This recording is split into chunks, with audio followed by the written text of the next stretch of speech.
Call Gareth now on 133 882. On 6PR Breakfast, 20 minutes to 9. Paul Ryan is the Duty Assistant Commissioner at the Department of Fire and Emergency Services. Hi, Paul. Good morning, Gareth, and to your listeners. Has it been a busy morning? It hasn't been too bad, Gareth. So from midday yesterday, we've received about 197 requests for assistance to SES. In the metropolitan area, damage has been recorded across Perth from Yanchep down to Mandurah. In regional country Western Australia, most of the damage that we've received so far has been in Bunbury and Margaret River. Most of the damage reported so far has been water ingress, roof damage and flooding. So in Australand and Bunbury, we've had 2 total roof losses in each of those suburbs. We've had about 25 calls for structural damage, but that's probably been in the minority, most of those calls. So within the top suburbs for Perth, Byford has had 11 jobs, Rockingham 7, Gosnell 6. So we've had some strong winds that have occurred this morning in the southwest, with the Cape Leeuwin recording a gust of 135 kilometres per hour. Strongest winds in the metro area were recorded at Garden Island and Gooseberry Hill with about 100 kilometres an hour early this morning.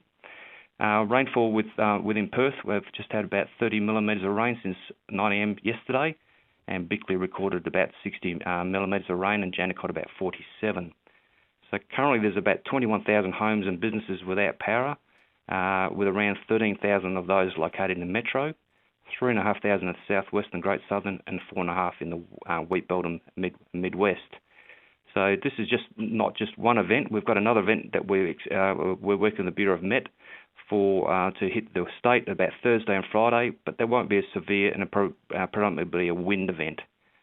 So potentially more to come. Look, it was very wet yesterday, very windy overnight and this morning, but from what you're saying, Paul, it could have been a lot worse. Absolutely, Gareth. We're very grateful that we didn't have more impact across the Southwest Land Division, including up the initial reports were up through Jordan and Kalbarri. That hasn't come to fruition either, so we're very pleased with that. Well, that's the last thing the people in Kalbarri need, isn't it, after Seroja? Good on you, Paul. Thank you for your time. Paul Ryan, Duty Assistant Commissioner at DFES. David Hines is with the Public Transport Authority, where the Armidale line was knocked out earlier. David, what's the latest?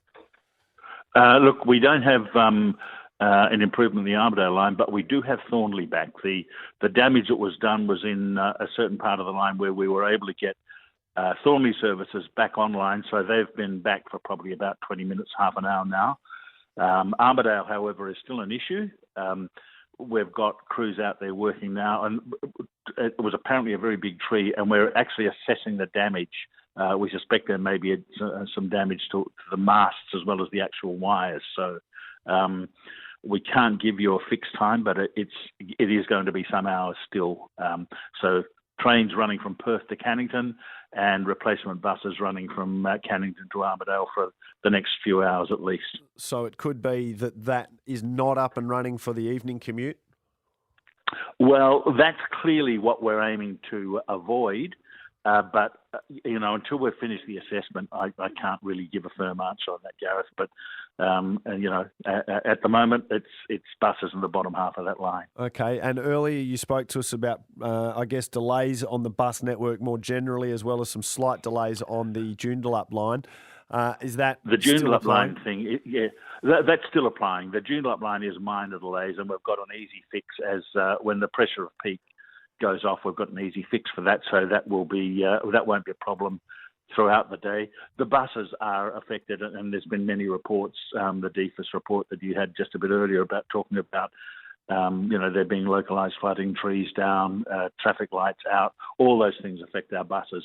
So there are minor issues, but the difference with buses, of course, is buses can drive around the block or around a fallen tree, depending on how big the impact is.